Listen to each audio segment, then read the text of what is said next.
Well, we've recently completed a study of adolescent and young adult romantic relationships. In the last wave of interviews that we conducted, we focused our central attention on teen dating violence and intimate partner violence. And so it's a study that surveys 1,200 youth, and we have followed them from the time that they're 13 up until average age in the late 20s now. There is that sort of strong belief that once an abuser, always an abuser, or that there's kind of a stable trait that may predispose people to aggression. And while that certainly has validity to it as a theme, we see a lot of variability within the sample. And so people actually do stop hitting their partners. We notice that a kind of a straightforward way to desist is simply to recognize that you need to change partners and to get a new partner. But almost as interesting, if not more interesting, are those individuals who actually did adjust their behavior and consciously set about to change these patterns. One of the themes that's popular in various prevention and intervention efforts is this idea of control. But what I think has been lost is that there is an actual connection between control attempts and particular contested domains within the relationship. And so I think we have said, yes, control is important, but what is it they're trying to control? Anger is actually a part of the experience, but why are they angry? We found that 3 areas are of central concern for a lot of these young people. And financial matters, somewhat surprisingly, because we know that these are not all cohabiting or marriage relationships. A second area that we looked at that came out as a recurring theme was to do with peer-partner balance. How much time should I be spending with my peers? How much with my partner? And finally, and probably most importantly, we found that issues of infidelity or fidelity concerns were extremely important as a contested domain that often linked to these more serious physical conflicts. And I think it's important not to think of these as mutually exclusive, because sometimes people actually talked about the whole package of these concerns.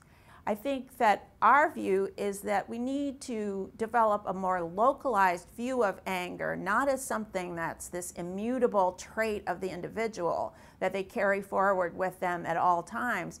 It's something that emerges based on these disagreements, but also based on the individual's attempt to try to control you. That more localized approach, I think, is important because it does provide hope for change. First, it's important to say that clearly, as shown in our data and many other data sets, women experience the greatest amounts of fear, intimidation, and even injury from different acts of intimate partner violence. That said, we find very high rates of female perpetration according to their own self-reports and according to young men's reports about what their partner does in that relationship. Women are trying to control partners with respect to certain things that are important to them that are going on in their relationships. And so that's one of the themes that we usually think about male control when we think about this field. But actually, in the relationships characterized by violence, there's also high levels of female control. We're just trying to add a layer of complexity there to say that there's many different scenarios that produce anger, control attempts, and violence. I think we're almost, it's fair to say, in a kind of a second generation of understandings about this problem. When you look at how people talk about intimate partner violence, there's very few people who would say, oh yeah, it's okay to hit your partner, or that's good for her to hit her. No one really believes that anymore.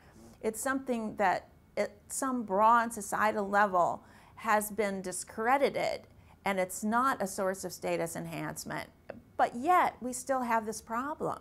There are certain kinds of things where people suspend the normal, what I know to be wrong, and they actually engage in behavior that they know is not correct.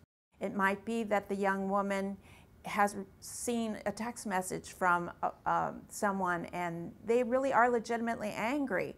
And it's at that point that you have to make decisions to avoid escalating the conflict or feeling humiliated because you've been found out. And a lot of people express that they do feel put down or humiliated at that particular point when they're caught in a lie. And so those are the real vulnerability points within relationships. And so we ought to talk about these vulnerability points without saying that the victim precipitated this action or somehow was involved in its unfolding within the relationship. And it's a very delicate balance, but I think it's well worth taking, because we've made sort of the big strides now, and now we can begin to really hone in on these sort of reluctant, oh, I know it's wrong, but kind of beliefs that may still foster this pattern of behavior.